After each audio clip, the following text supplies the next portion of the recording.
एक बेईमान दुकानदार खरीदते समय 22.5% और बेचते समय 6.66% की धोखाधड़ी करता है। वह उसे 11.11% हानि पर बेचने का वादा करता है। तो लाभ परसेंट बताओ सर कितना है। तो लाभ परसेंट बताओ जी कितना है।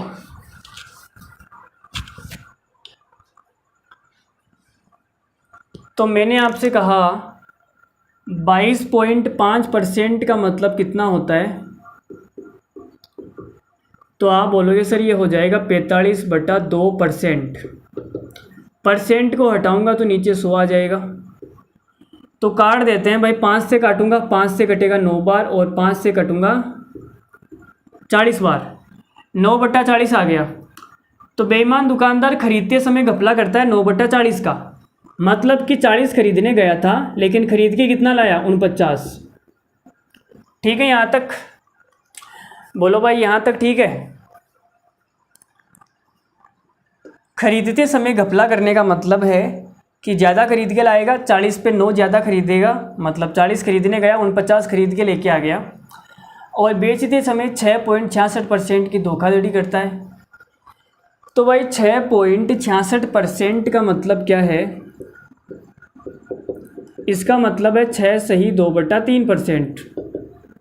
ठीक है, तो ये कितना हो जाएगा, 6 तिया 18, 18 2 20/3%। परसेंट को हटाऊंगा तो नीचे 100 आ जाएगा, 0 से 0 गया, 2 से कटेगा 15 बार, 1/15। तो बेचते समय 1/15 की धोखाधड़ी करता है। बेचते समय धोखाधड़ी करने का मतलब है कि कम बेचेगा। 15 पे 1 कम बेचने का मतलब है 14 बेचेगा। 15 पे 1 कम बेचेगा मतलब 14 बेचेगा। आप ये बोल सकते हो कि सर 14 ग्राम को 15 ग्राम दिखा के कस्टमर को चूना लगा देता है। असल में देता कितना है, 14 ग्राम, लेकिन कस्टमर समझता है कि मुझे 15 ग्राम दे दिया। कस्टमर खुश हो जाता है, बल्ले बल्ले हो जाएगी, बल्ले बल्ले ऐसे। तो 14 ग्राम को 15 ग्राम दिखा के बेच देता है। इस अनुपात को लिखते वक्त ध्यान रखना है, जब बेचने वाला केस होता है तभी ध्यान रखना है, बाकी नॉर्मली चलता है। आपको पता है बेचने वाली जब बात होती है तब भी ये अनुपात उल्टा लिखा जाता है, बाकी एकदम नॉर्मली है। अब वह उसे 11.11% हानि पर बेचने की बात करता है। तो 11.11% का मतलब कितना होता है, देखो भाई, एक तो होता है हमारे पास 9 सही 1/11%, इसका मतलब होता है 1/11। इसको हम 9.09% भी लिख सकते हैं, कोई दिक्कत नहीं है। 9.09% भी लिख सकते हैं इसको। एक कहानी तो हो गई ये।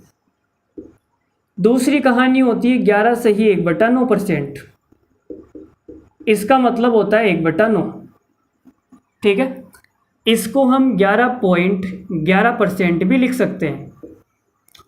तो ये दोनों कहानियाँ आपको पता होनी चाहिए, ये दोनों कहानियाँ आपको क्या होनी चाहिए, पता होनी चाहिए। तो 11.11% का मतलब है 1/9, और 9 पे 1 की हानि हो जाएगी, मतलब 9 का जो माल है वो 8 में बेचना पड़ेगा। अब ओवरऑल निकाल देते हैं, ओवरऑल कितना आएगा।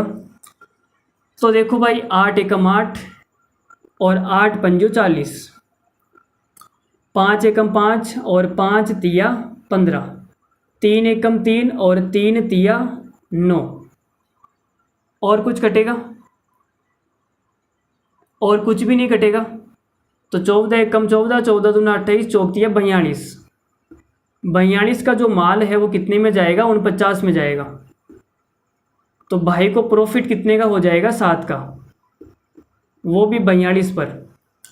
तो 100 पर कितने का होगा, 7 एकम 7 और 7 छिंग 42, 1/6। 1/6 का मतलब होता है 16.66%।